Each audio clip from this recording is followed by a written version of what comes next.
പ്രകൃതിഷു യത് പ്രത്യയവത് പ്രത്യേകം ഗോപികാസു സമ്മിളിതം.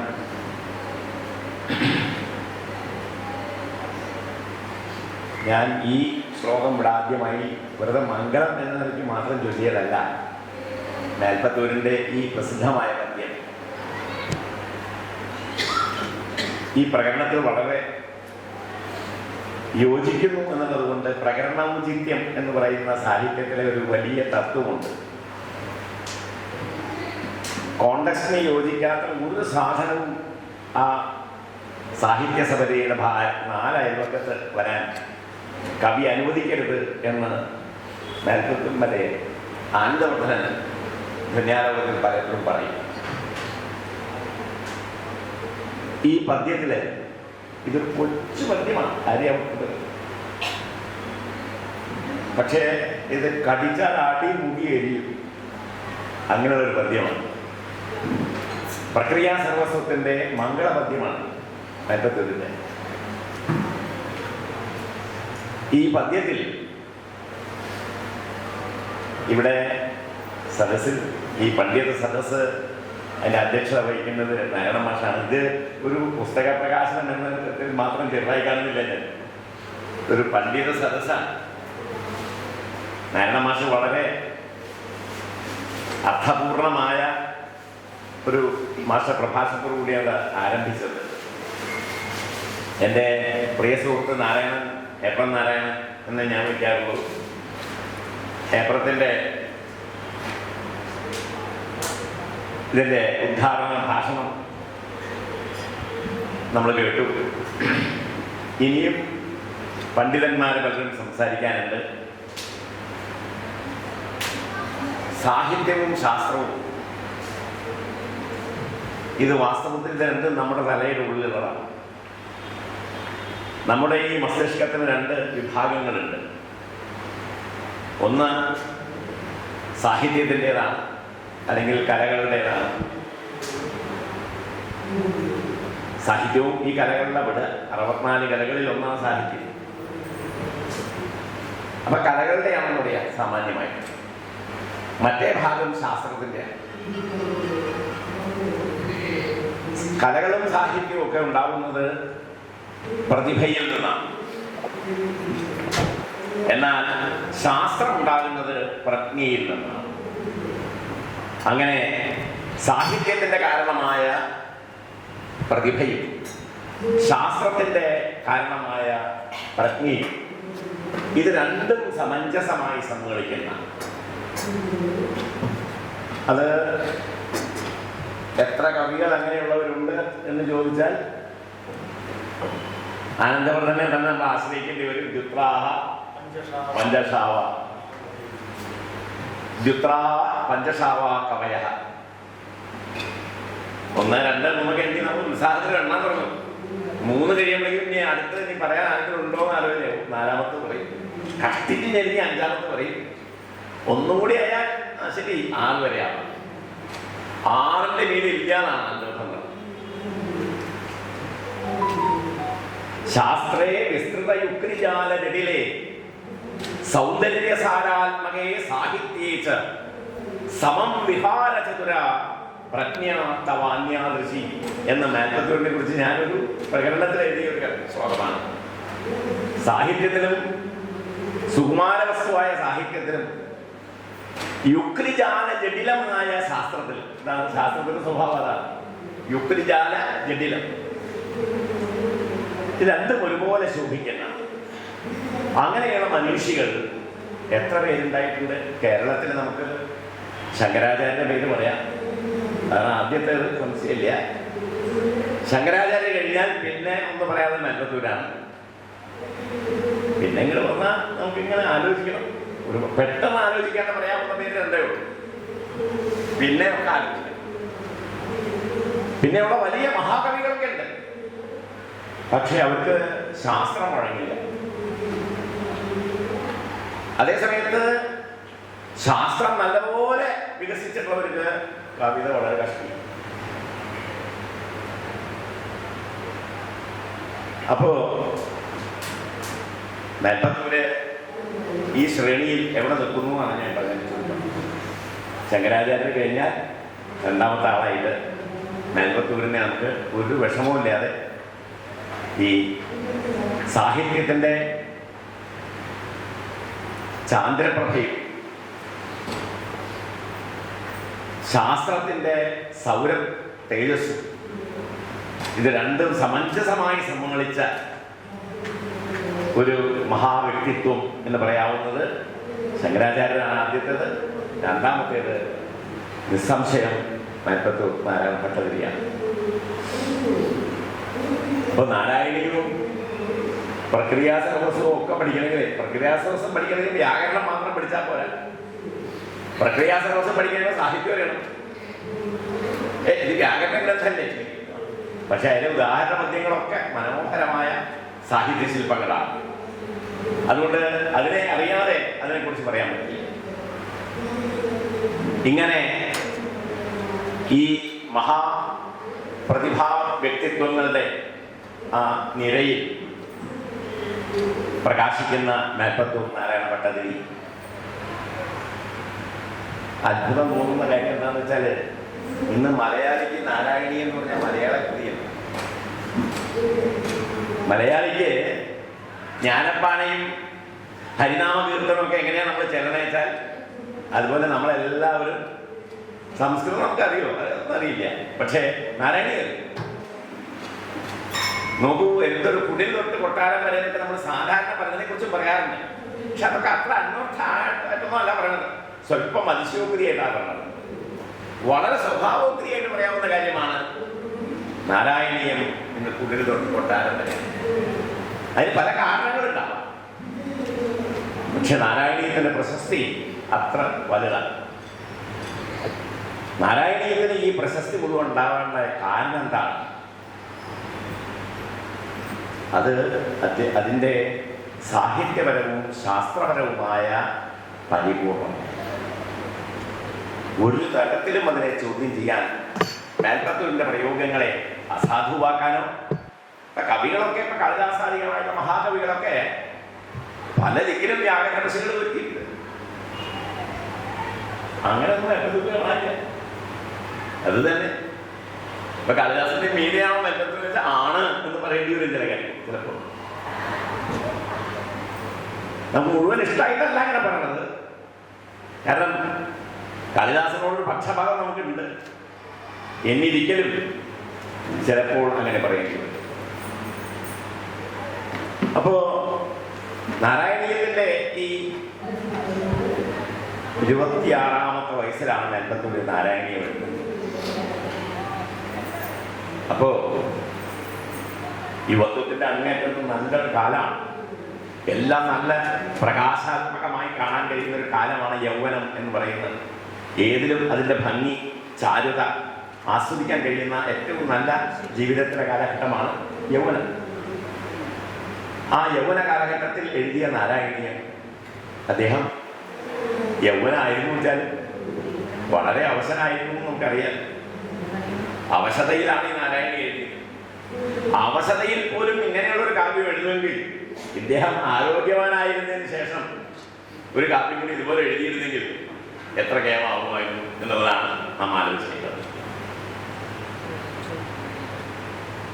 ഏതാണ്ട് ഒരു മേൽപ്പത്തൂരിന്റെ സമകാലികനായ ഒരു കവി ഉണ്ടായിരുന്നു, സംസ്കൃതത്തിലെ വളരെ പ്രസിദ്ധനായ കവിയാണ്, ഭ്രമര സന്ദേശകർത്താവായ വാസുദേവകവി. അദ്ദേഹത്തിന്റെ ഭ്രമര സന്ദേശത്തില് മേൽപ്പത്തൂരിനെ കുറിച്ച് പറഞ്ഞിട്ടുണ്ട്. നമുക്ക് ആദ്യം മേൽപ്പത്തൂരിനെ കുറിച്ച് ഒരു കൃത്യമായ അദ്ദേഹത്തിന്റെ ജോഗ്രഫി, അദ്ദേഹം ഭൂമിശാസ്ത്രപരമായി എവിടെയാണ് മാർക്ക് ചെയ്യേണ്ടത്, അദ്ദേഹത്തിന്റെ ഗുരുനാഥന്മാരും ആളുകളൊക്കെ എന്താണ്, അദ്ദേഹത്തിന്റെ ഗുരുകുലം എങ്ങനെയുള്ളതാണ്, അദ്ദേഹത്തിന്റെ കുടുംബം എങ്ങനെയുള്ളതാണ്, ഇതൊക്കെ ഈ വാസുദേവ കവി വളരെയധികം കോൺട്രിബ്യൂട്ട് ചെയ്തിട്ടുണ്ട്. അല്ല, അദ്ദേഹം ഒരു ശ്ലോകം ഹേരംബേണ പ്രഥിത വിഭവാം മാതൃദത്തദ്വിജേന്ദ്ര ശ്രീമച്ഛിഷ്യോത്തരം ഭരിതൈഃ ആശ്രിതാം ശാസ്ത്രവാഹൈഃ ആരാം നാരായണ കവി വചസ്യന്തമാധുര്യനന്ദൻ ലക്ഷ്മീ വാണി സുരഭിലാം യാഹി പാടീരവാടീം. അങ്ങനെ മനോഹരമായിട്ടുള്ള ഒരു വർണ്ണന. വാണി മന്ദസ്മിത സുരഭിലാം എന്നാണ് ആ വാക്ക്. എനിക്ക് തെറ്റി വിട്ടുപോയി. വാണി മന്ദസ്മിത സുരഭിലാം പാടീരവാടീം യാഹി എന്നാണ് ഈ ഭ്രമരത്തിനോട് പറയാം. വണ്ടിനോടെ സന്ദേശം കൊണ്ടുപോകുമ്പോ മേൽപ്പത്തൂര് ആ ഇല്ലപ്പറമ്പിന്റെ മുകളിൽ കൂടെ പറന്നു പോവുകയാണ്. അവിടെ മാതൃദത്ത ദ്വിജേന്ദ്ര ശ്രീമത് ശിഷ്യോത്തര മുഖരിതേകി ആസ്ത്രതാം ശാസ്ത്രപാഠേ. വിവിധ വേദം ശാസ്ത്രം ഇതൊക്കെ ഉറക്കെ ചൊല്ലി വ്യാഖ്യാനിക്കുകയും പഠിപ്പിക്കുകയും ചെയ്യുന്ന ശബ്ദമുഖരിതമായ ഒരു യൂണിവേഴ്സിറ്റി ഉണ്ട് അവിടെ. ആ പാടീരവാടിയിലെ ചന്ദനക്കാവില്. അത് മേൽപ്പത്തൂരിന്റെ ഇല്ലമാണ്. അതൊരു സർവകലാശാലയാണ്. അതിന്റെ മുകളിൽ കൂടെ ഒന്ന് പറന്നു പോയാൽ ഒരു വലിയൊരു വ്യത്യസ്ത അനുഭവമായിരിക്കും. ആ പാടീരവാടികളുടെ വിശേഷണമാണ് വാണി മന്ദസ്മിത സുരഭിലാം. ഇതിന്റെ അർത്ഥം നമ്മൾ പറയേണ്ട ആവശ്യമില്ല, എല്ലാവർക്കും അറിയാം. അപ്പൊ ഇങ്ങനെയുള്ള മേൽപ്പത്തൂരിന്റെ ഈ നാരായണീയത്തിന്റെ മേന്മകളൊന്നും ചോർന്നു പോവാതെ തർജ്ജമ ചെയ്തിട്ടുള്ള ഒരു വ്യക്തിയാണ് നമ്മുടെ അറ്റത്തിരിക്കുന്ന കവി പ്രബലനായ അരികൻ. ഇതുപോലെ പലരും ചെയ്തിട്ടുണ്ട് തർജ്ജമകൾ. വാസ്തവത്തിൽ ഒരു ഗ്രന്ഥത്തിന്റെ മേന്മയെയാണ് കാണിക്കുന്നത്. അനവധി ഗ്രന്ഥങ്ങൾ ഉണ്ടാവുമോ? അതിലേത് ഗ്രന്ഥമാണ് ഞാൻ വ്യാഖ്യാനിക്കേണ്ടത് അല്ലെങ്കിൽ തർജ്ജമ ചെയ്യേണ്ടത് എന്ന് ആലോചിക്കുമ്പോൾ, സെലക്ട് ചെയ്യുമ്പോൾ ആ ഗ്രന്ഥത്തിന്റെ ഒരു ഔത്കൃഷ്ടി കൊണ്ടാണ് അത് എടുക്കുന്നത്.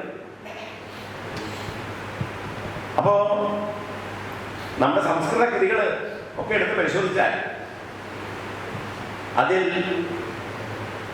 ഔത്കൃഷ്ടമുള്ള കൃതികൾ എത്രയുണ്ട്. അപ്പൊ ഈ കൃതികളൊക്കെ ഒരു വാസ്തവത്തിൽ പാണ്ഡിത്യത്തിന്റെ ഒരു ഉരകൽ കൂടിയാണ്. കാരണം എന്താ? ഭാഷയിലുള്ള വൈദഗ്ധ്യം, ശബ്ദശാസ്ത്രത്തിലുള്ള പാണ്ഡിത്യം, ഭാവന നിപുണത, നൈപുണ്യം, ഇങ്ങനൊരു കവിതയ്ക്ക് വേണ്ട എന്തെല്ലാം സാമഗ്രികളുണ്ടോ അതിനെയെല്ലാം പൂർണ്ണമായും ഉൾക്കൊള്ളാൻ കഴിയുന്ന അങ്ങനെയുള്ള കൃതികൾ എടുത്ത് പരിശോധിക്കുമ്പോൾ നമ്മുടെ നാട്ടിൽ ഉണ്ടായ കൃതികളിൽ ഏതാണ് മുമ്പിൽ നിൽക്കുന്ന തർജ്ജമയിൽ മുമ്പോട്ട് നിൽക്കുന്നത്? ശാകുന്തളമാണ്. സംശയമില്ല. ഏറ്റവും അധികം തർജ്ജമയുള്ള ശാകുന്തളത്തിനാണ്. അത് കഴിഞ്ഞാൽ രണ്ടാമത്തെ സ്ഥാനമാണ് കേരളത്തെ സംബന്ധിച്ച പറഞ്ഞേട്ടോ. രണ്ടാമത്തെ സ്ഥാനമാണ് ഭഗവത്ഗീത. മൂന്നാമത്തെ സ്ഥാനം നാരായണീയത്തിന്. വാസ്തവത്തിൽ ലോകതലത്തിൽ നമ്മൾ അന്വേഷിച്ചാൽ ഒന്നാം സ്ഥാനം ബൈബിളിന്, രണ്ടാമത്തെ സ്ഥാനം ഭഗവത്ഗീതയ്ക്കാണ്. പിന്നെ ശാകുന്തളവും മറ്റുള്ള നാടകങ്ങളൊക്കെ വരുന്നു. ശാകുന്തളം 3ഓ 4ഓ ഒക്കെ സ്ഥാനത്തായിട്ട് വരും. കേരളത്തിൽ ഒരു കാലത്ത് നാരായണീയം ആദ്യകാലഘട്ട പരിഭാഷകളെടുത്ത് പരിശോധിച്ചാൽ നമുക്കറിയാം, പാണ്ഡിത്യത്തിന്റെ ഒരു ഉരക്കല്ല് എന്ന് മാത്രമല്ല,